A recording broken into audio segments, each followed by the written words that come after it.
Welcome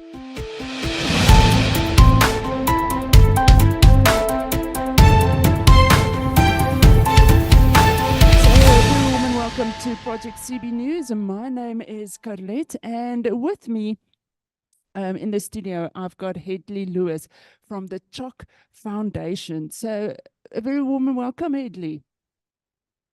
Thanks so much. I really appreciate it that you've invited Choc Childhood Cancer Foundation South Africa to speak to you today. It's really appreciated.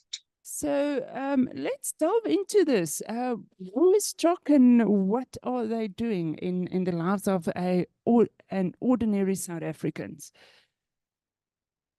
No, thanks so much. Our organization is a non-profit organization which is made up of caring and committed, passionate individuals who stand up to support the well-being of children, teenagers, and their families who are diagnosed with cancer, as well as other life-threatening blood disorders. Our aim is to save lives through early detection, and we try and make the journey of those affected by childhood cancer just a little bit less burdensome throughout the comprehensive care as we augment the medical fraternity as they help assist and treat these patients and children. So we've spoken to Natalie as well, and she's also involved in at the Choc Foundation. So her story and this foundation just makes the lives so much easier, because at the end of the day, there is trauma related to when your child is being diagnosed with cancer. Absolutely. And it's for this very reason that part of our core programs is to have social workers and social auxiliary workers that are placed full-time across the country in the various tertiary hospitals, and within those hospitals in the pediatric oncology units as part of the multidiscipline team. Our social workers and social auxiliary workers walk alongside these families from the time of breaking bad news to the journey throughout this really overwhelming environment and tough journey to wherever the journey may take. Sadly, we know that cancer does take, but we do hope that in years to come, the survivors will be also assisted by social workers. So, Hedley, just quickly take us through the process as the Choc Foundation, from the very onset of my child has been diagnosed with cancer, right to the end of this journey. So thanks so much. The journey, and as we've said, can take either direction. From the time of early diagnosis, from the multidiscipline team headed up by the pediatric oncology prof or doctors, our social workers walk side by side with these patients and these families.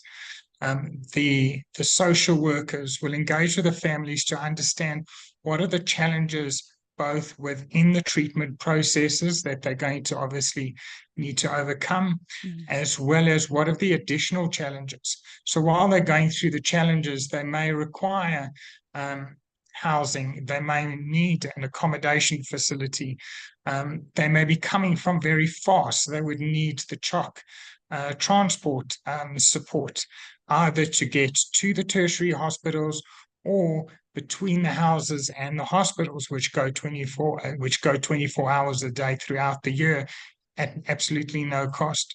There may be a need for the lack of additional nutritional support and food, both within the houses or when these families go back home after treatment. Just to name a few. For us, it's about how much more we can do to reduce both the financial burden, but also the emotional impact that these patients and the children go through on a daily basis.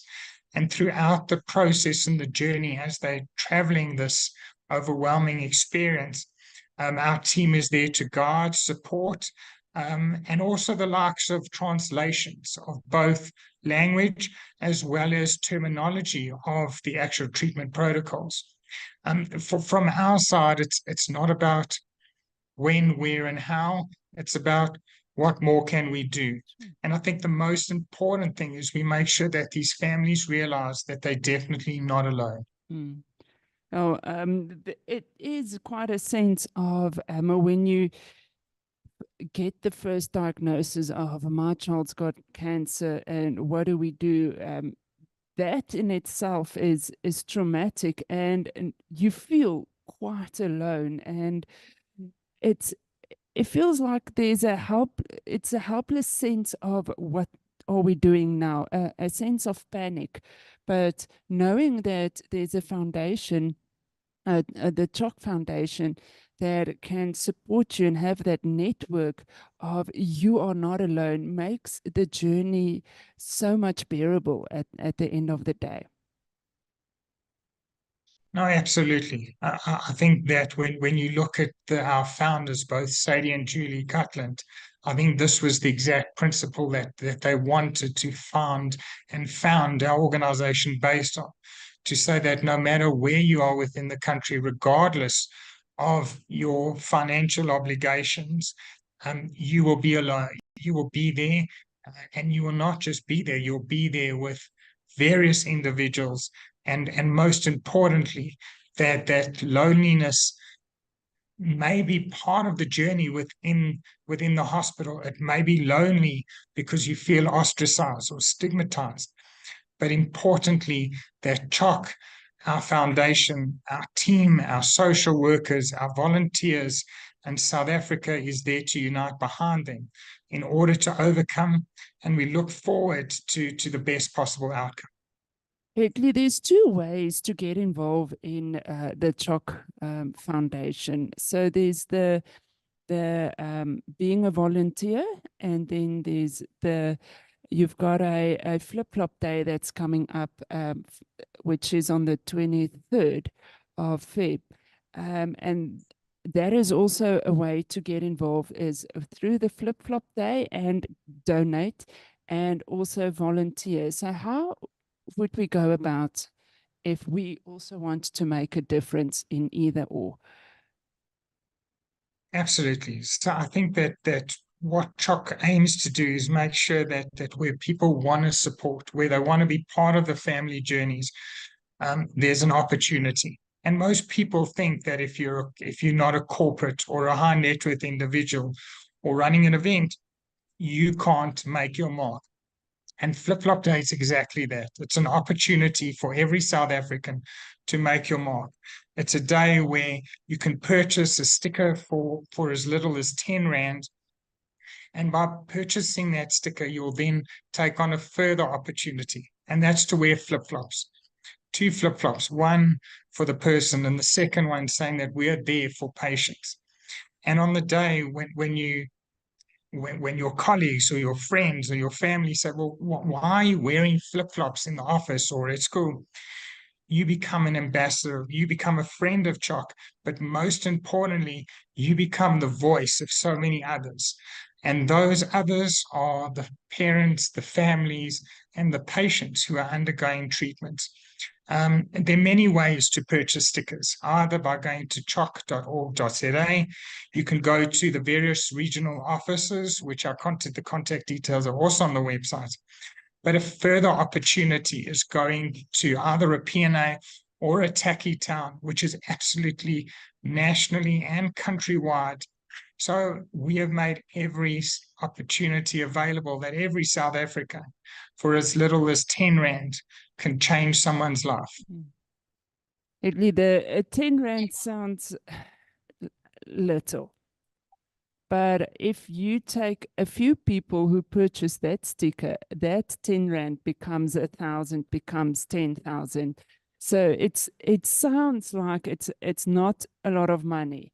But when everyone in South Africa is being kind to this foundation and to every child that's got cancer, that is how you're going to make a difference, is to purchase that 10 Rand, which at the end becomes 1,000 Rand or 10,000 Rand.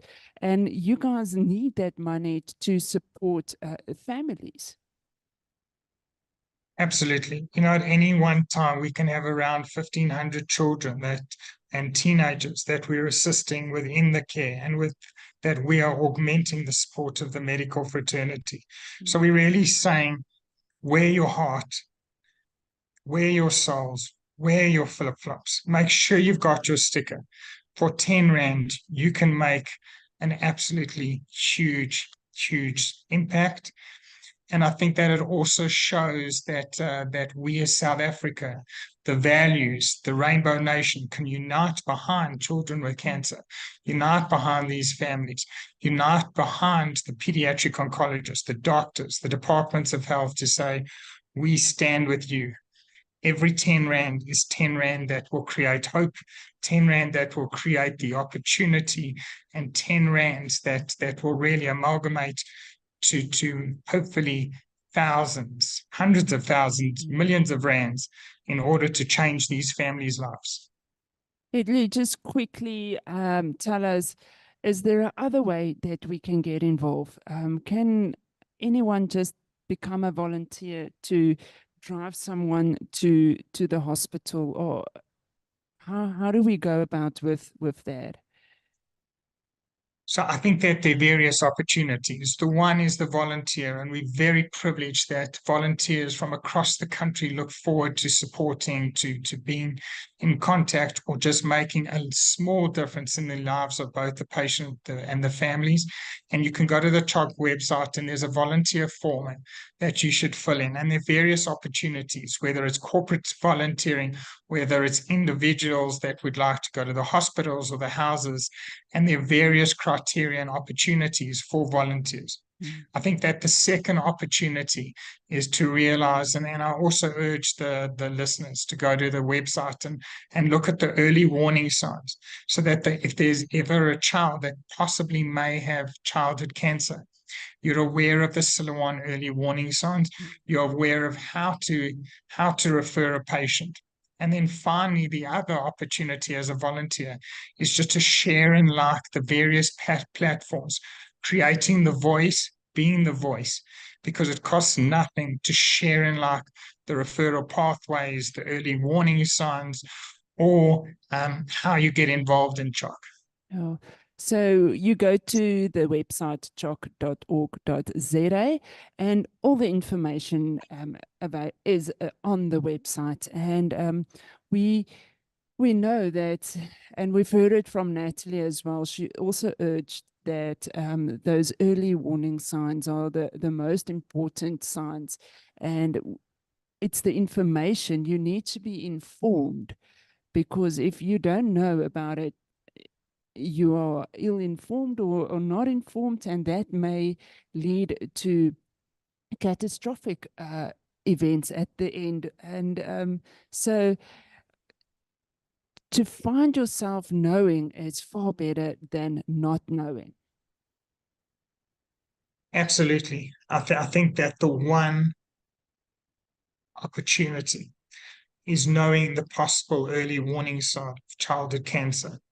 And similarly, knowing how to refer a patient, whether it's referring them directly into clinics at hospitals, whether it's referring them to Choc, where there's a referral button on the website. The earlier the referral, the better the possibility of the best prognosis, and the better the opportunity that the multidisciplinary team and the head of pediatric oncology and her entire team have in supporting and assisting these families throughout this very rough journey. No, Hedley, just your parting words for our listeners concerning the Choc Foundation, and just give us some hope. I think the most important thing is to not shed tears for those that are going through the journey. I always say that the tears should be shed for those that have not been referred or are not aware of the early warning signs. I'd also like to say that whether it's 10 Rand as a child, as a CEO, as a government official, we urge you to put on your flip-flop days on the 23rd of February for flip-flop day.